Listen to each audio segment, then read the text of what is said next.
Hello everybody, I'm Melissa and welcome back to Book Bar and welcome to my August mid-month wrap-up where I will be discussing the 9 books that I read in the first half of the month of August. Yeah, well, we're just gonna go ahead and get on into it. If this is your first time watching a wrap-up of mine, I discuss the books I read in order of how I completed them. So just because I finished a book after another one does not mean I necessarily started it. So yeah, we're just gonna go ahead and get on into it. Starting with Homebound by Meredith Trapp. This is her follow-up to Icebound, which I have not read Icebound, but I had a great time with Homebound and I gave it 5 stars. This is Wyatt and Dakota, and it is single dad, small town, female bull rider, black cat golden retriever, friends to enemies to lovers, roommates, all of the great fun stuff. He falls first and harder, like all of it. So Wyatt and Dakota were friends growing up, and because Wyatt would always come back to the small town that Dakota lived in, and they would spend their summers together. Dakota was a couple years older than Wyatt, so she never really thought of him as anything more than a friend, but he was always in love with her. And then something happened and he stayed away from her for 3 years, but now he is back and ready to win her heart and make her see that they are not just friends. And he is not afraid to use his daughter to do that. And he's like, I'm moving in, because she lives on his parents' property. And so he's like, I'm moving in. I know you got an extra bedroom. Here we are. So yeah, it was adorable. The relationship that they had and Dakota falling for his daughter was just absolutely adorable. And I loved it and I give it 5 stars. Then I read The Lies We Tell by Monty J. And this is a dark romance, enemies to lovers, college bully, new adult romance. And I didn't love it. I gave it 3.5 stars. It was fine. I am more intrigued about some of the other couples than I was about this couple. So Briar comes from a small town in Texas, and she ends up going to this elite school in a small town where it is overrun by rich people who run the town, who all attend this college, differently run the town. And there is a group of 4 boys. I can't remember what they're known as, but basically the town is scared of them. And one of those boys is Alistair. And Alistair is determined to discover who killed his best friend's girlfriend. And he is not afraid to use Briar to get to the bottom of this information. And so yeah, it was fine. I gave 3.5 stars. I probably will read more just because I did enjoy the feature pairings, but this one wasn't my favorite. Then I read Rally by Devney Perry, and oh my god, I am obsessed. This is Faye and Rush, and they meet at, Faye is going camping because she needs to be away from her boyfriend because of his best friend's visiting, and she doesn't get along with her, and so she goes camping. And while she's camping, she gets a flat tire, and Rush comes and he is the one to fix the tire, and they end up spending the night together, just talking, hanging out, getting to know each other. And then they go their separate ways, and a couple months later they run into each other at a bar. Both of them have broke, because part of what they were talking about was their relationships that they were in, and so they had both broken up with their exes, and they decide to sleep together. Well, a couple weeks later, that stick turned pink, and she was pregnant. So now Faye and Rush have to decide how they're going to raise this child, what they're going to do, because giving the baby up is not an option for Faye, and you learn why. She had some trauma in her past involving that, and so it was her choice to not give the baby up. And Rush respected that choice, and they have to learn how to co-parent and what their lives are going to look like in the future. And yeah, it was just adorable. It was angsty. My heart was hurting at one point. But yeah, I really enjoyed it. 5 stars. Then I read another surprise pregnancy. I read Northern Twilight by Samantha Young. This is the 5th book in the Highland series. And this is Lewis Adair, who is the why can't I think, Thane from book 2 of the Adair family. It is his son. And Callie Ironside, who is Sloane from the first book in the series, daughter. And so Callie and Lewis were childhood best friends, and then they became more, they had a relationship. And then Lewis kept something from Callie, and of course, them being 17, 18 years old, end of the world, they broke it off. Now it is 7 years later, and they have a chance running.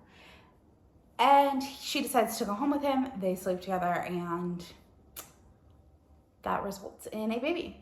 And so they have to decide how they are going to navigate this and what their future looks like, because obviously they both saw a future with the other one. And they need to figure out what that future looks like now. And yeah, it was adorable. I loved it. Y'all know Second Chance is like my favorite, so great time. Then I read Firecracker by Claire Foster. This is another new release. This is a book that I saw on Instagram. I was scrolling through Instagram. I needed it for a specific trope for my TBR Uno. So if you watch TBR Uno, you know what the trope is. But I don't really want to say anything because I feel like kind of a spoiler. But this is a love triangle. And it is best friends brothers. So both of the brothers. Yeah, it is wild. So I give this 4.5 stars because there was one scene that just made me really uncomfortable. And yeah, so I had to knock it down a little bit for that. But yeah, I had a good time with this, and it is Bo, Tessa, and Shep, and y'all should go pick it up. Then I read Hench by Natalie, Zena, Walschots. I gave this 3 stars. I was kind of bored. The chapters in this are entirely too long. Like, each chapter was like 2 hours long listening, and listening on 2 times speed, it took forever. Like, it was just, they were way too long. And the book was kind of boring, and the ending was very anticlimactic. Like, so this is a buddy read with my dad, and we both agreed, like, it was like boring at first, and then it got exciting, and then the ending like was a major letdown. So yeah, I gave it 3 stars. I don't really know what else to say. It's a sci-fi fantasy blend, not a romance.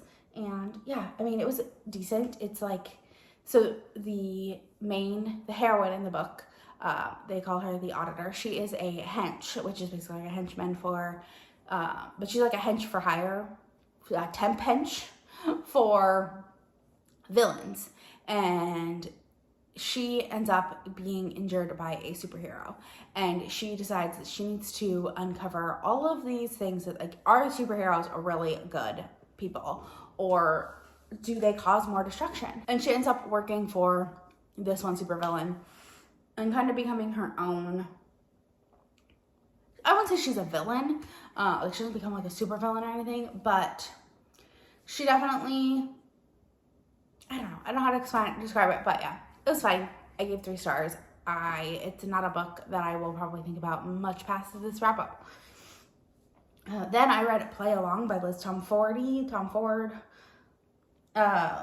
This is Isaiah and Kennedy, and this is my favorite book in the series so far. This is my first 5-star in the Windy City series. This is Isaiah and Kennedy. And at the end, if you read Caught Up, also I read this for my in-person book club. This month they're reading Forget Me Not, which I read last year, and then our Brad, Beach Read After Dark, was Play Along. And so that's why last month I read Caught Up, and then I read Play Along so that I could have said I read both books this month. And so if you read Caught Up, at the end of it, Isaiah comes home and says he is married to Kennedy. And so in Play Along, it starts with them in Vegas, and it shows their marriage.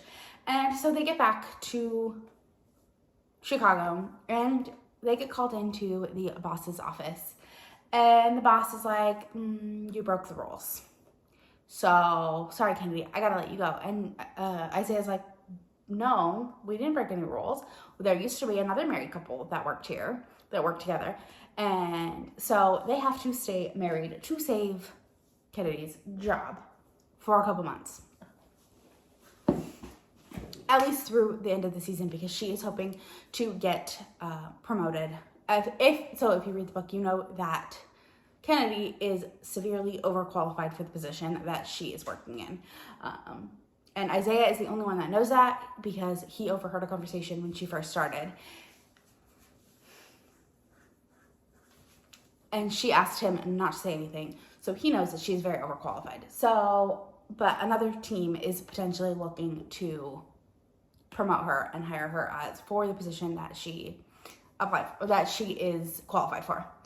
And so things just happened between Isaiah and Kennedy, and it was just absolutely adorable watching them fall in love.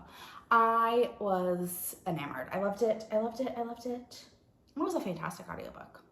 But yeah, I gave that 5 stars. Just one of my new favorite, one of my favorite from the series for sure. So yeah.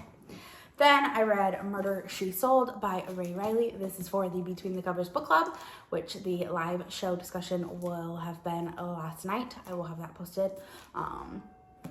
linked up here if you want to hear full thoughts. So I won't say much because I will have talked about it at length last night.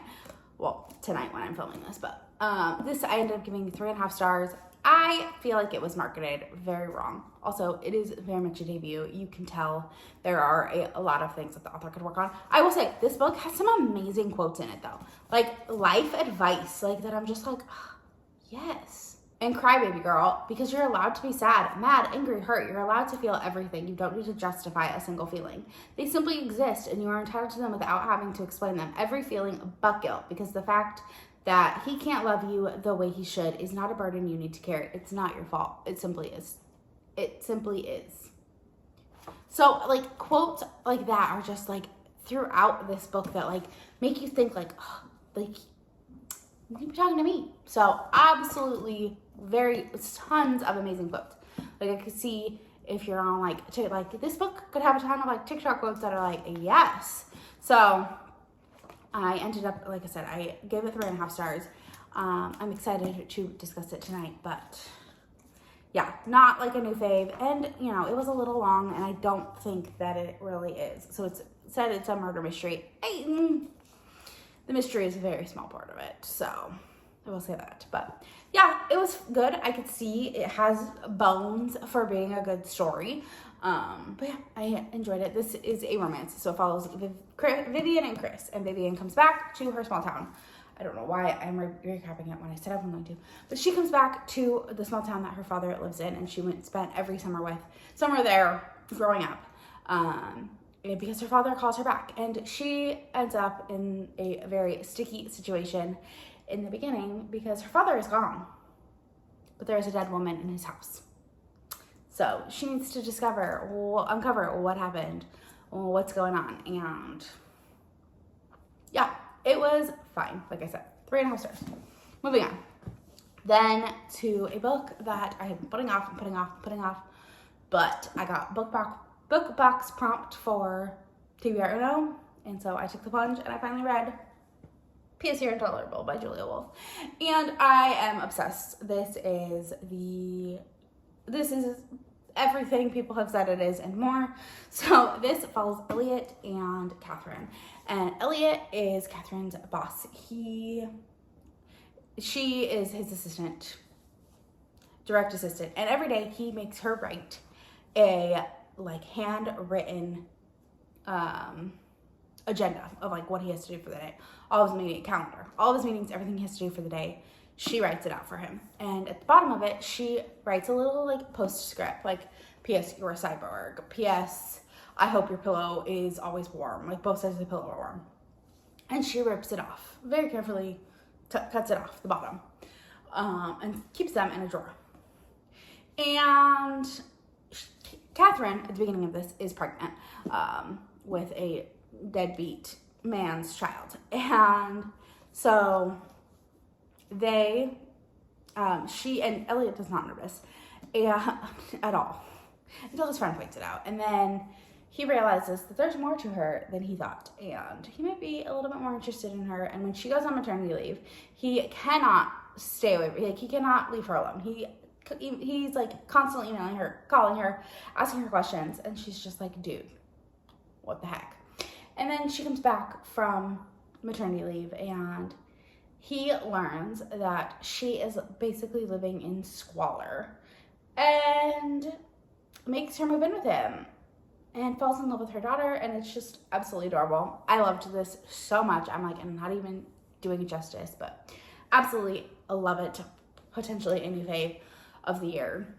A new fave, just, stunning. This is the stunning dark and quirky edition, and I am obsessed with my babies. I just wish there was like a little Joey in this picture. I mean, although that would not make sense in the scene, but yeah, absolutely just super stunning. Trying to find, because the Elliot chapters have a different like cover art, so they're, yeah, chapter heading, but yeah, absolutely stunning. Love it. So yeah, those are the 9 books that I finished in the first half of August. August truly is slipping away like a bottle of wine. But yeah, what is your favorite book you've read so far this month?